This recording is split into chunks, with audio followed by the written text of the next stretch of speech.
नमस्कार साथियों, स्वागत है आप सभी का स्टडी IQ पीसेस चैनल पर। मेरा नाम है अभिषेक और आज मैं बात करने वाला हूं हमारे पूर्व प्रधानमंत्री डॉक्टर मनमोहन सिंह जी के बारे में, जिनके बारे में कल ये खबर आ रही थी कि इनका देहांत हो चुका है। अब हमारे बीच में नहीं रहे हैं हमारे पूर्व प्रिय प्रधानमंत्री डॉक्टर मनमोहन सिंह जी। एक बहुत बड़े शिक्षाविद, एक बहुत बड़े इकोनॉमिस्ट, एक बहुत बड़े पॉलिटिशियन और एक बहुत बड़े दिल वाले एक पर्सनालिटी अब हमारे बीच में नहीं रही है। इनके बारे में, इनके जीवन के बारे में, इनके जीवन में हो जो कार्य इन्होंने किए हैं, इनकी लाइफ, इनकी एजुकेशन, एवरीथिंग हम आज इस वीडियो में जानने वाले हैं। इस वीडियो को शुरुआत से अंत तक पूरा देखिएगा, आपको कई सारी ऐसी चीज़ें पता लगेंगी जो कि शायद आप ना जानते हो। चलिए वीडियो को शुरुआत करते हैं। शुरुआत करते हैं इनके जन्म से। इनका जन्म हुआ था 26 सितंबर 1932 को और आज के समय में जिस जगह पे इनका जन्म हुआ था वो पड़ती है पाकिस्तान में। जगह का नाम है गाह। ठीक है, अनडिवाइडेड पंजाब का ये पार्ट थी 1932, क्योंकि उस टाइम पे पार्टीशन हुआ नहीं था। तो गाह एक जगह है जहां पर इनका जन्म हुआ था। आज के समय में देखा जाए तो ये पाकिस्तान में पड़ती है। 1947 में अगर इनकी फैमिली माइग्रेट करके ना आई होते इंडिया की तरफ तो हमारे लिए बहुत बड़ा नुकसान हो जाता, हमारा एक बहुत बड़ा लॉस होता। क्योंकि एक ऐसी पर्सनालिटी जो कि पॉलिटिशियन भी रह चुकी हैं, एक ऐसी पर्सनालिटी जो कि इकोनॉमी के क्षेत्र में इंडिया को उबारा है इन्होंने, तो इन सारी घटनाओं के बारे में मैं आपको बताने वाला हूं। इंडिया का लॉस हो जाता अगर ये इंडिया में ना आते पार्टीशन के बाद। पॉलिटिशियन, इकोनॉमिस्ट, एकेडमिशियन, साथ में ब्यूरोक्रेट रह चुके हैं। इनकी डेथ 26 दिसंबर को हुई है, 92 साल की उम्र में। 92 ईयर्स की एज में इनकी डेथ हुई है 2024 में। चलिए जानते हैं इनके बारे में और कुछ चीज़ें। इनके एजुकेशन के बारे में जानते हैं, शिक्षा के बारे में जानते हैं। इनकी जो शिक्षा है, मैट्रिकुलेशन इन्होंने कंप्लीट कब कर लिया था? 1948 में इन्होंने मैट्रिकुलेशन कंप्लीट किया अपना। उसके बाद में इन्होंने बैचलर्स की डिग्री हासिल करी, उसके बाद में मास्टर्स की डिग्री हासिल करी। किस सब्जेक्ट में? डेफिनेटली इकोनॉमी में ही। 1952 में इन्होंने बैचलर्स किया, 1954 में इन्होंने मास्टर्स किया इकोनॉमी में। किस यूनिवर्सिटी से? पंजाब यूनिवर्सिटी से। ठीक है, पंजाब यूनिवर्सिटी से ही किया था। सब्जेक्ट इनका अर्थशास्त्र ही था, इकोनॉमिक्स ही था। ठीक है, उसके बाद में ये चले गए इंग्लैंड। इंग्लैंड में कैम्ब्रिज यूनिवर्सिटी में एक डिग्री होती है जिसका नाम है इकोनॉमिक्स ट्राइपॉस, वो इन्होंने हासिल की। फर्स्ट क्लास ऑनर्स डिग्री होती है, ये फर्स्ट क्लास ऑनर्स डिग्री है, ये इन्होंने हासिल करी कैम्ब्रिज विश्वविद्यालय इंग्लैंड में जाकर। समय क्या था? ये समय था 1957, ईयर था 1957। इसके बाद में 1962 में इन्होंने डी.फिल की उपाधि हासिल करी, वो भी इकोनॉमिक्स में ही डी.फिल की उपाधि हासिल करी। किस यूनिवर्सिटी से? ऑक्सफोर्ड यूनिवर्सिटी से। और ऑक्सफोर्ड यूनिवर्सिटी का एक कॉलेज है नफील्ड कॉलेज, वहां से इन्होंने डी.फिल की पढ़ाई करी। चलिए इसके बाद में अब जानते हैं इनकी फैमिली के बारे में। इनकी फैमिली जो कि इनकी 3 बेटियां हैं, जहां पे आप फोटो भी देख पा रहे हैं। इनकी 3 बेटियां हैं, साथ में इनकी एक इनकी वाइफ है।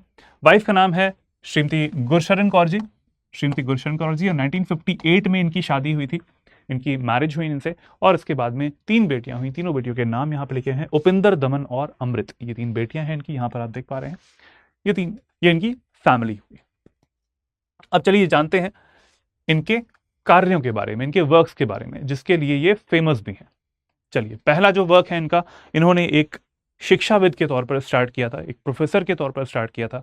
जो अपनी पूरी पढ़ाई करने के बाद में ये इंडिया वापस आए थे, तो इंडिया वापस आने के बाद में ये गए पंजाब यूनिवर्सिटी में और वहाँ पर ये प्रोफेसर बने। 1963 में ये प्रोफेसर बने थे पंजाब यूनिवर्सिटी में। उसके बाद में 1966 में, 1966 में ये दिल्ली स्कूल ऑफ इकोनॉमिक्स में ये प्रोफेसर बन के आए। इसके बाद में इन्होंने पार्ट लिया व्यापार एवं विकास पर संयुक्त राष्ट्र सम्मेलन में भी, ये इनका एक बहुत बड़ा योगदान था with United Nations conference on trade and development. इसका ये पार्ट बने। समय क्या था? 1966 से 1969 तक। You can see the chronology. ठीक है, ईयर देखते चलिएगा। 1963, 1966 है। उसके बाद में 3 साल तक के लिए ये यूनाइटेड नेशंस के साथ में जुड़े हुए, ट्रेड एंड डेवलपमेंट के साथ में जुड़े। इसके बाद में इनका एक ब्यूरोक्रेट का काम जो है वो स्टार्ट हुआ है। इंडिया के जो ब्यूरोक्रेसी है उसमें मुख्य आर्थिक सलाहकार के रूप में 4 सालों तक इन्होंने काम किया था, चीफ इकोनॉमिक एडवाइजर के तौर पर। आप समझ सकते हैं कि समय कैसा था। 1971 में इंडिया की वॉर हुई थी, चीफ इकोनॉमिक एडवाइजर इन्हें लगाया गया था, इन्हें ब्यूरोक्रेट के तौर पर ये आए भी थे। 1972 से 76 तक क्रूशियल टाइम था ये वाला। कांग्रेस का समय चल रहा था उस टाइम पे, और ये ऐसा दौर था जब आर्थिक रूप से अगर हम कह सकते हैं कि ऐसा इकोनॉमिस्ट ना रहता तो बहुत ही प्रॉब्लम हो जाती इंडिया के लिए भी। उसके बाद में यूनियन फाइनेंस सेक्रेटरी भी ये बन के आए, केंद्रीय वित्त सचिव बने 1976 में। पूरी क्रोनोलॉजी देखते चलिएगा। Next, reserve bank of India के डायरेक्टर बने ये 1976 से 1980, 4 सालों के लिए ये डायरेक्टर बन के भी आए थे। यहां पर ध्यान दीजिएगा, रिजर्व बैंक ऑफ इंडिया के ये गवर्नर बाद में बने थे, अभी डायरेक्टर पहले बने हुए हैं। इसके बाद में deputy chairman of planning commission, योजना आयोग के उपाध्यक्ष के तौर पर 2 सालों तक इन्होंने काम किया। उसके बाद में 3 सालों तक ये भारतीय रिजर्व बैंक के गवर्नर बन के आए, 1982 से 1985 तक। उसके बाद में प्लानिंग कमीशन के जो मुख्य प्रमुख के रूप में ये आए, head of the planning commission 1985 से 1987 तक। उसके बाद में इनका एक पॉलिटिकल करियर स्टार्ट होता है जब ये फाइनेंस मिनिस्टर बनते हैं 1991 में। 1991 से 1996 तक इन्होंने फाइनेंस मिनिस्ट्री संभाली, वित्त मंत्रालय संभाला 1991 से 96 तक। और यही एक ऐसा टाइम था जब रिफॉर्म्स आए भारतीय अर्थव्यवस्था में, एलपीजी रिफॉर्म्स। एलपीजी रिफॉर्म्स के बारे में अगर आप कभी भी स्टेट पीसीएस एग्जाम्स की तैयारी करें या फिर कभी आप यूपीएससी की तैयारी करें, वनडे एग्जाम्स की भी तैयारी करें, हमेशा आप इनके बारे में जरूर पढ़ेंगे, इन रिफॉर्म्स के बारे में, एलपीजी रिफॉर्म्स के बारे में। और कौन लाया था? हमारे प्रिय डॉक्टर मनमोहन सिंह जी लेकर आए थे एलपीजी रिफॉर्म्स, जब ये फाइनेंस मिनिस्टर थे। अच्छा, फाइनेंस मिनिस्टर बनने के लिए इन्हें, आप सभी लोग अगर पॉलिटी पढ़ चुके होंगे तो पता होगा आपको, किसी भी लोकसभा का या फिर राज्यसभा का पार्ट होना चाहिए, इसका उसका एक मेंबर होना चाहिए। तो ये 1991 में असम से, 1991 में ये असम से राज्यसभा में चुनकर आए, राज्यसभा में चुनकर आए थे। उसके बाद में फिर री इलेक्ट भी हुए, और री इलेक्शन का जो इनका टाइम था वो देखिए, 1995 में री इलेक्ट हुए, 2001 में हुए, 2007 में हुए, 2013 में हुए। उसके बाद में 2019 में भी ये री इलेक्ट होकर राज्यसभा के मेंबर बने। इसी दौरान 10 सालों तक इन्होंने प्राइम मिनिस्टर का जो पद होता है वो भी संभाला। 2004 से 2014 तक के बीच में भारत के 14वें प्रधानमंत्री के तौर पर, भारत के 14th प्राइम मिनिस्टर के तौर पर इन्होंने इस जो पद है इसको भी संभाला था 4 से 14 के बीच में। ये इनके कार्य हो गए। अब जरा वो जो मैंने एलपीजी रिफॉर्म्स के बारे में बात की थी उसके बारे में जरा बात कर लेते हैं। एलपीजी रिफॉर्म्स, हमारा जो मार्केट था, इंडिया का जो मार्केट था वो बंद था। इंडिया के मार्केट में अगर इन्वेस्ट करना था तो वो भी नहीं हो पा रहा था। बाहर के देशों के लिए हमारा मार्केट खुला नहीं था, इन्वेस्टमेंट नहीं आ सकती थी। लेकिन जैसे ही ये चीज हुई और हमारा देश जो है वो आर्थिक रूप से गर्त में जा रहा था, बट 1991 में जब ये रिफॉर्म्स आए, और रिफॉर्म्स लाने का जो काम है वो इन्होंने ही किया। और इन रिफॉर्म्स के जैसे आप देख पा रहे हैं, न्यूज के आर्टिकल्स भी हैं, Manmohan Singh gentleman politician who opened up India's economy in 1991, ये एक न्यूज का आर्टिकल है। अगला न्यूज का आर्टिकल है, from rupee devaluation to mutual funds, how Manmohan Singh opened India's doors to the world. Manmohan Singh दिवालिया होने के कगार पर था भारत, मनमोहन सिंह ने इकोनॉमी को डूबने से कैसे बचाया। ये सारे आर्टिकल्स आपको न्यूज पे मिल जाएंगे, गूगल पे मिल जाएंगे, आप सर्च करेंगे एवरीथिंग। आज तो पूरी फ्लडिंग हो चुकी होगी इस टाइम पे अगर आप देखेंगे इनके बारे में। लेकिन थोड़ा सा आराम से बैठ के सोचिएगा इनके बारे में कि एक ऐसा पर्सन जो कि इतना शांत रहा अपने जीवन काल में, और इस शांति के साथ में वो काम करते रहे, और बिल्कुल जेंटलमैन, जैसे यहाँ पे एक लाइन लिखी है ना, जेंटलमैन पॉलिटिशियन, इन्हें हम कह सकते हैं कि yes he was a gentleman politician. जब अपने कार्यकाल में इन्होंने जब ये प्राइम मिनिस्टरशिप थे उस टाइम पे भी, और इसके अलावा जब ये राज्यसभा के सांसद बन के आए तब भी। ये इनके कार्यकाल के दौरान ही एक फोटो है मुझे जो मिली है रिसर्च के दौरान, तो मैंने यहाँ पर डाल दी है। एक ऐसा पर्सन जो कि जिसकी बारे में आप कभी भी नेगेटिव चीज़ें नहीं सुना होगा आप लोगों ने, और सुनना पसंद भी नहीं करेंगे आई थिंक। तो ये एक ऐसी पर्सनालिटी थे जिन्हें, जो कि हर कोई इन्हें चाहता था। तो जैसे मैंने बताया, उदारीकरण, निजीकरण और वैश्वीकरण की जो नीति है वो लाने वाले हमारे डॉक्टर मनमोहन सिंह जी थे। आर्थिक उदारीकरण के नायक के तौर पर हम इन्हें जानते हैं। उदारीकरण का मतलब क्या था? उदारीकरण का मतलब था कि इंडिया में बाहर के जो देश हैं वो इन्वेस्ट कर पाएँ, ठीक है, इन्वेस्ट कर पाएँ, और कॉम्पिटिशन की जो भावना है वो बढ़ पाए। ये एलपीजी रिफॉर्म्स जो हैं वो मार्केट को या फिर इंडिया की जो इकोनॉमी है उसको इम्प्रूव करने में बहुत बड़ा रोल निभाया इन्होंने। तो ये हम कह सकते हैं कि that's a very big step जो कि इंडिया के लिए इन्होंने लिया था 1991 में। इसके बाद आते हैं हम इनके कुछ अचीवमेंट्स के बारे में बात करते हैं। जब ये प्राइम मिनिस्टर के तौर पर, हमारे भारत देश के प्रधानमंत्री के तौर पर ये इन्होंने पदभार संभाला हुआ था, जीडीपी, ग्रॉस डोमेस्टिक प्रोडक्ट, वो 10.8% के आसपास ये लेकर आ गए थे। अब सोचिए, जीडीपी अगर 10.8% है तो वो एक बहुत बड़ा फीचर था उस टाइम पे भी। अगला आता है आरटीआई एक्ट। ठीक है, राइट टू इन्फॉर्मेशन एक्ट, मैं सारी चीज़ें यहाँ पर लिख दूंगा जिससे कि आपको अपने एग्जाम्स में भी अगर आपको पढ़ना है तो वो भी हो पाएगा। राइट टू इन्फॉर्मेशन एक्ट कब आया था? ये आया था 2005 में, 2005 में आया था। इनका कार्यकाल कब से स्टार्ट होता है? 2004 से स्टार्ट होता है। राइट टू इन्फॉर्मेशन एक्ट आया था 2005 में। उसके बाद में आया था, अच्छा बाय द वे, ये 12 अक्टूबर से ये फंक्शनिंग हो गया, 12 अक्टूबर 2005 से फंक्शनिंग हो गया। उसके बाद में आप देख पा रहे हैं NREGA, Mahatma Gandhi national rural employment guarantee act, Mahatma Gandhi, मनरेगा बोलते हैं इसको, Mahatma Gandhi national rural employment guarantee act, ये 7 सितंबर 2005 को नोटिफाई हुआ। 7 सितंबर 2005 को ये नोटिफाई हुआ था। ठीक है, ये नोटिफाई हुआ था मनरेगा वाला पार्ट। ठीक है, और इससे मिलता क्या है? एम्प्लॉयमेंट मिलता है लोगों को, एम्प्लॉयमेंट गारंटी, जैसे कि इस एक्ट के नाम में ही है एम्प्लॉयमेंट गारंटी एक्ट। ठीक है, तो EGA, तो वही चीज़ है, यहाँ पर 100 दिन का जो एक रोजगार होता है वो मिलता है लोगों को, और जिससे कि उनका जो दिनचर्या होती है या फिर उनकी जो लाइफ होती है वो बेटर तरीके से इंप्रूव हो सकती है।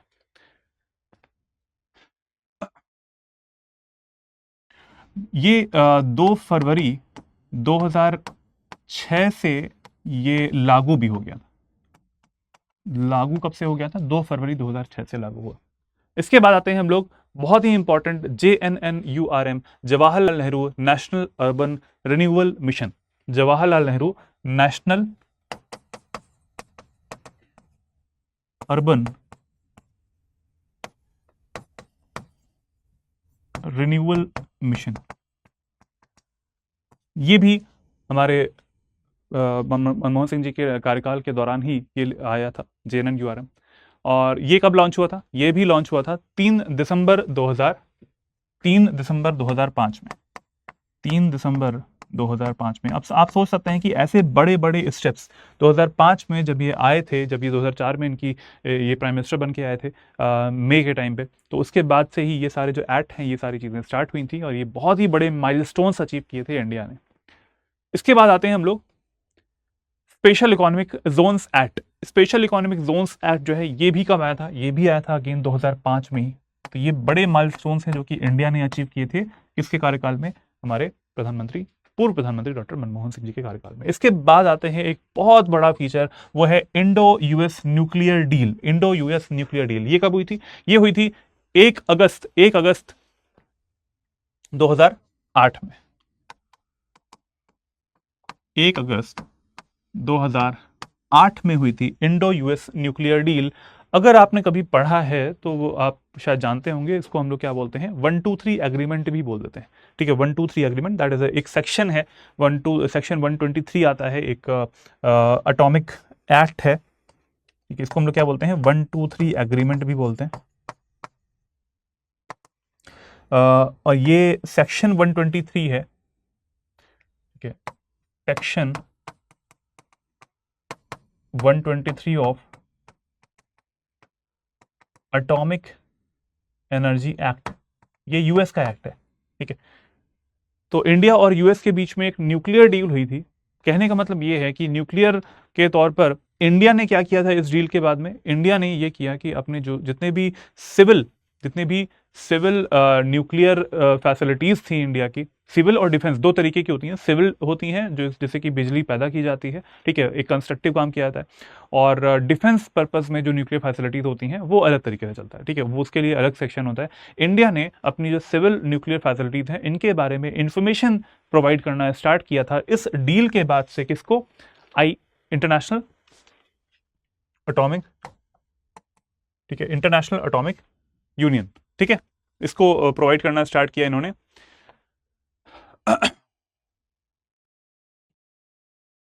चलो, ये बात हो गई हमारे 123 एग्रीमेंट की भी। और इसके बाद में प्रोवाइड करना स्टार्ट, इसके बाद में क्या हुआ? इसके बाद में यूएस ने प्रोवाइड किया। ठीक है, इसके बाद में यूएस ने प्रोवाइड किया जो भी न्यूक्लियर के बारे में, न्यूक्लियर अरेंजमेंट्स अगर करने होते हैं तो ये जो डील है वो इंडिया की हो पाई यूएस के साथ में 2008 में ही, हमारे पूर्व प्रधानमंत्री डॉक्टर मनमोहन सिंह जी के कार्यकाल में ही। और ये जो प्रोसेस था वो इसीलिए था जिससे कि जो सिविल न्यूक्लियर फैसिलिटीज़ हैं उसके बारे में इंफॉर्मेशन इंडिया प्रोवाइड करे, उसके बाद में यूएस भी हेल्प कर पाए इंडिया की इन सारे सिविल न्यूक्लियर फैसिलिटीज़ को सेटअप करने के लिए भी। तो ये कुछ काम थे जो कि इनके कार्यकाल में हुए थे।